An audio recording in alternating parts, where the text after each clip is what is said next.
It's Nathan Clark, NV Shave. Nice to see you guys. I've been working on all of your brushes. I know I've been hard to get a hold of as far as for new custom orders because I have been busy working on everybody else's custom orders. So that's why they've been on hold for the last 5 or 6 weeks, not taking on any new orders. But I have, however, taken some time for myself to work on a project that I'm excited about. It's a charity brush, and this charity brush was kind of done in the fashion where if I was making a brush for myself, this is how I'd do it. You know, between brushes and as I found inspiration, what I did was I picked up this brush and I started working on it. So let's see what it is, okay?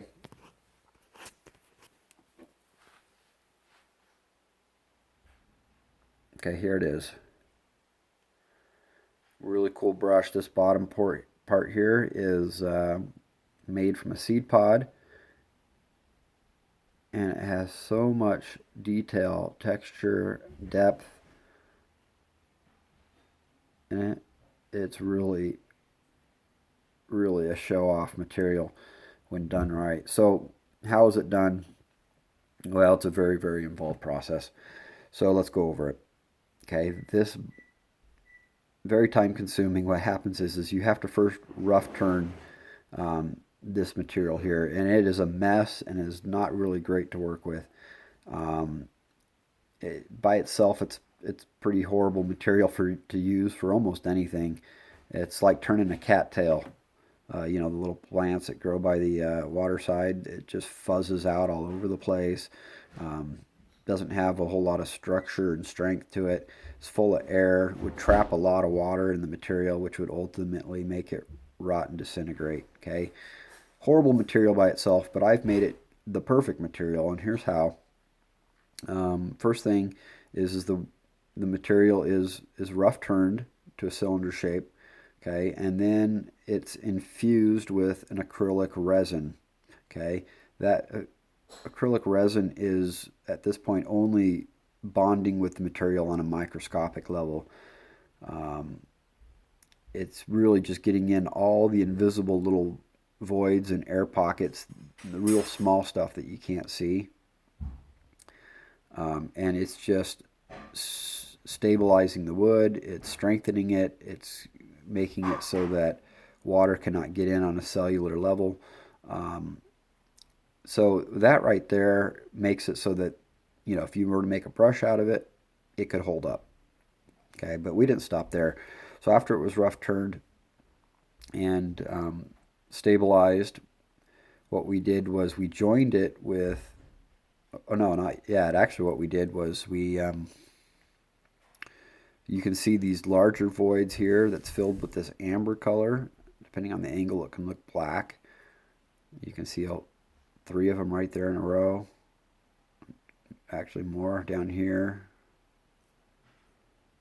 Okay, that's all resin that's been filled into those holes. Very laborious and specialized work that goes into that. So once that's done, then we can join it to the top material. Here I chose an ivory, um, joined it to that. After that's joined, you know, we got to um, get all the holes and shape in place. So we have the NV logo that has to get set. We have the hair that has to get set, and then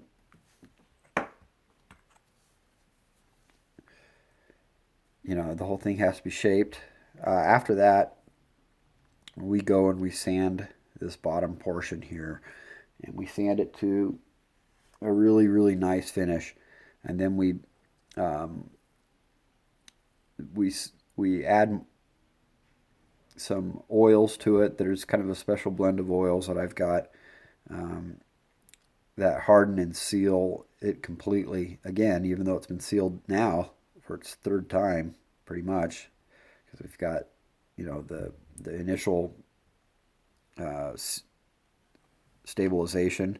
We've got the other resin step here where it's filling the holes, and now we're covering it with what's a wood finish that is waterproof. But we don't stop there, okay? Because what we're doing is now we're going to cut back that last finish a little bit to give the last step something to hold on to. And this last step is an armor coat. That's what I call it. It's this here, the final gloss coat, and it is done with something that is flexible yet very hard. It's not going to peel. It's not going to flake, even if you were to drop the brush, okay, and it's going to stick. So this brush is really, at this point, very bomb-proof. After we do that, we're going to sand and polish the top. We're going to polish this last coat down here, and of course we're going to engrave it. And so I chose this engraving here, of course, because it says Envy Shave, and then we have the raffle. This is the raffle number 3, and I chose this nice cool orange color. It's a really classy looking brush, and I wanted it something to just say I'm classy, but I'm also fun. So that's where this orange came in, just to make it a little pop, make it show off a little bit. Still looks very, very classy.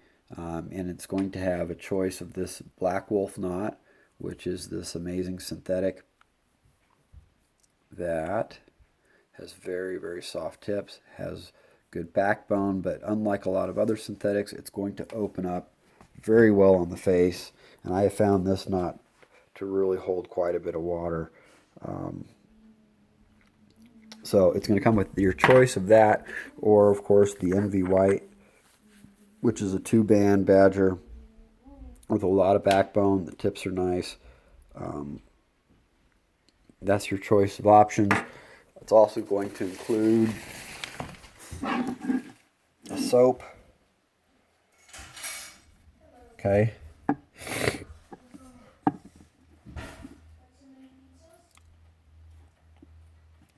So if you're into it for the auction, that's what you have. If you're into it to just check it out and see what's going on. I hope it was enjoyable for you to watch this video and kind of learn a little bit about the process involved. You can also get a silver tip in there if you'd like.